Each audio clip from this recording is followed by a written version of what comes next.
ambiente, né? Essa garantia. Então, isso é um ambiente. E aí depende da fábrica. Sim.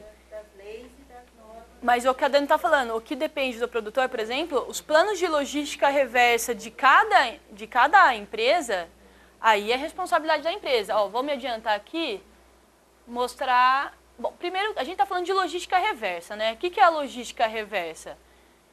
Tá definido pela lei aqui como a coleta e a restituição dos resíduos sólidos. Então, são as ações que garantam essas práticas. Por exemplo, saiu no Valor Econômico que os estados já estão exigindo de alguns estados, já estão exigindo de algumas empresas os planos de logística reversa. Tá vendo? Que isso sim é responsabilidade do produtor. Agora, como que vai ser feito isso? Vai sair em maior detalhe no Acordo Setorial de janeiro de 2012. Mas, por exemplo, já estão prevendo que uma multa de 50 milhões. Está havendo um bafafá quanto a isso porque, em razão de alguma incongruência que possa existir entre as legislações estaduais e as federais. Porque o governo ainda não está uma coisa completamente dada. Tanto que o acordo setorial para eletroeletrônicos nem saiu ainda. Tem determinados segmentos que já têm esse procedimento. É obrigatório ter. Sim. O que nós estamos comentando, que é produtos eletrodomésticos, é uma situação totalmente inovadora. Sim. E a situação que hoje que já existem, já não estão dando conta, como é que vai ser com os que hoje vão existir? Por isso que deve haver a ação do governo. Ah, não, com certeza. Senão não vai ter como funcionar. Com certeza. Cada empresa, e vai ter que ter uma forma aí das empresas também se unirem, nem que seja por associações, acredito eu. Não vai ser individual por empresa, deve ser por associações, por cada segmento. Sim. Apesar de é que algumas empresas estão fazendo, até teve aqui o caso, a Itautec veio aqui e apresentou, né? Que ele já tem aí esse sistema. Só que o governo não pode deixar também que só isso aconteça, porque eu, como consumidor, quero devolver meu produto, meu computador, eu não vou ficar procurando. É aquela coisa, na terceira coletinha que não me recebe, eu jogo ali, então. Né? Não eu, mas assim, a população em geral. Então, acaba jogando em qualquer lugar, né? Se tivesse tantos entraves aí para coleta. Então, provavelmente o que está sendo discutido aí é por associações. O pessoal que está participando dentro do NDIC, nesses comitês aí de logística reversa. Sim. Então, daí nós falamos, o Sérgio fez a pergunta sobre a desoneração tributária, mas, por exemplo, dentre as competências do Comitê Interministerial, tá, por exemplo, além da desoneração tributária, são as linhas de financiamento ou creditícias e a difusão e promoção de tecnologias limpas para o gerenciamento de resíduos sólidos. Bom, e só para então, dentre os pilares, para fazer como que isso fica dentro da logística reversa, basicamente, existe a responsabilidade compartilhada, que envolve então os clientes, a indústria, os fornecedores.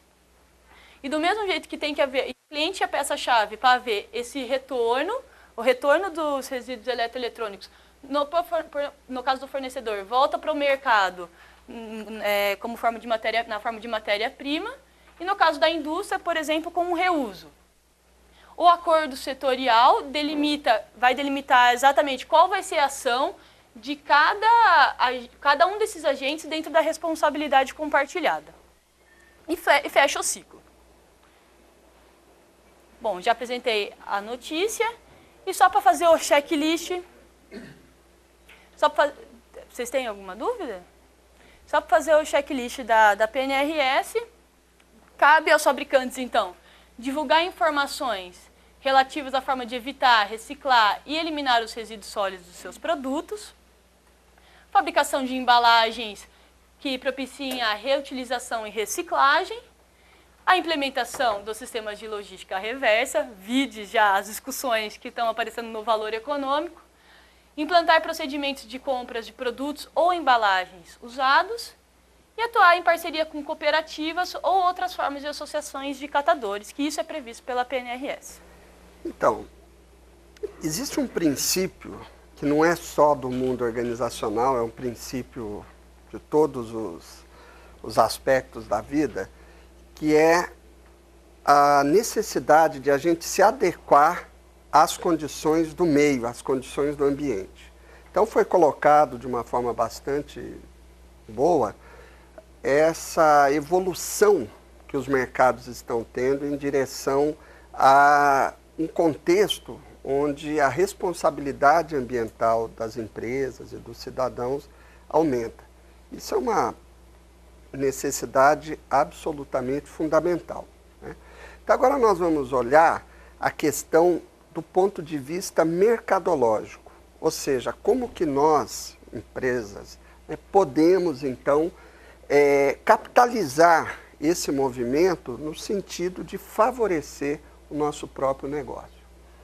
E existe um conceito que é central para qualquer negócio do século XXI, que é o conceito de valor para o cliente. Isso tem a ver com a própria evolução do mercado. Quem estuda administração conhece uma história que é um clássico da literatura da administração, em que Henry Ford teria dito em algum momento que o seu cliente poderia ter, o cliente da Ford, poderia ter o carro que quisesse, desde que fosse um Ford T preto, né? Pela manifestação de vocês, todos já devem ter ouvido essa história. A gente não sabe se realmente aconteceu, mas é o que se conta. Bom, quando ele diz isso, o que está por trás dessa frase? Está o seguinte, que eu faço, eu empresa, produzo aquilo que eu quero.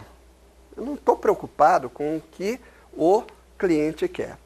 Isso é possível de acontecer realmente no mercado, onde a demanda por um dado produto é maior do que a oferta.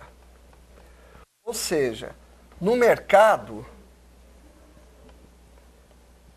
chamado regido pelo fabricante. Hoje, com certeza absoluta, é impossível uma afirmação desse tipo, pelo menos na grande maioria dos mercados. Talvez petróleo, aí, algumas commodities escassas, isso seja ainda possível de ser falado. Então, o mercado evoluiu, né? O desenvolvimento tecnológico, o aumento populacional, o dinamismo econômico caminhou num sentido que, na grande maioria dos mercados, ou na esmagadora maioria dos segmentos de mercado, nós temos a situação que é inversa a essa. É uma situação onde a oferta de um bem, de um serviço, de um produto, ela é maior do que a demanda. Ou seja, onde tem mais entidades produzindo do que comprando. E isso, então, inverte totalmente a lógica e nós passamos a um mercado dito, regido pelo cliente. Regido em que sentido? No sentido da opção de escolha. E é nesse contexto, então, que surge o conceito de valor para o cliente. Então, a ideia de valor para o cliente, que o Henry Ford não tinha, não se preocupava, porque não precisava, né? É nesse contexto, né, como foi dito aí, em que existe a opção de escolha para o cliente. E esse conceito de valor, ele tem um conteúdo de agregação de muitas variáveis. Muitas variáveis. A ideia de valor percebido, ela é muito parecida com a nossa percepção de custo-benefício de alguma coisa. Praticamente tudo que nós, seres humanos, fazemos, não só no momento de comprar, mas no momento de tomar qualquer decisão, por exemplo, estar aqui hoje ou não estar aqui hoje, fazer um curso, não fazer um curso, comprar essa camisa ou a outra camisa, tudo está relacionado com a nossa percepção de custo-benefício. Então, toda decisão de compra é feita também dessa forma. E quando se trata, então, de decisão de compra, existem um grupo de variáveis, né, ligadas a aspectos de custos, por exemplo, custo de aquisição, preço, o custo de manutenção, o custo de armazenagem, custo financeiro, propriamente dito. Aqui, na verdade, o sentido de custo ele é mais abrangente, não é só custo financeiro. Por exemplo, a dificuldade de operar um equipamento é considerado, então, um custo, uma penalização, né? O prazo, novamente, prazo de entrega, prazo de validade, prazo de manutenção, né? Prazo de atendimento, né? Prazos, tempos envolvidos. Aqui, as características do produto, qualidade, confiabilidade, consumo de energia, design, enfim, todos os aspectos, conforto, desempenho, funções agregadas, enfim, todas as características próprias do produto. Existe um quarto conjunto de fatores que está associado à imagem ou marca, né, que é uma percepção subjetiva de um valor intrínseco, né, que pode ser tanto um valor ligado a um diferencial do tipo status, né, como também uma percepção de confiabilidade inerente àquilo. Por exemplo, a maioria dos profissionais liberais a gente escolhe, né, por uma percepção de imagem, mesmo sem saber. Às vezes a gente paga uma consulta no médico particular, valor maior, por quê? Porque nós confiamos, né, numa imagem que temos daquele profissional. Com o produto fazemos a mesma coisa, e enfim, isso faz parte então do conjunto de variáveis que impacta a decisão de compra. Tá? Uma vez, há muitos anos atrás, quando eu comecei a interagir com esse conceito, trabalhar com esse conceito, eu participei de um curso com uma especialista americana nesse aspecto. E aí eu disse a ela, eu fiz a seguinte pergunta, o que todo mundo quer? Todo mundo quer um produto bom, bonito, barato, de preferência embrulhado para presente, né?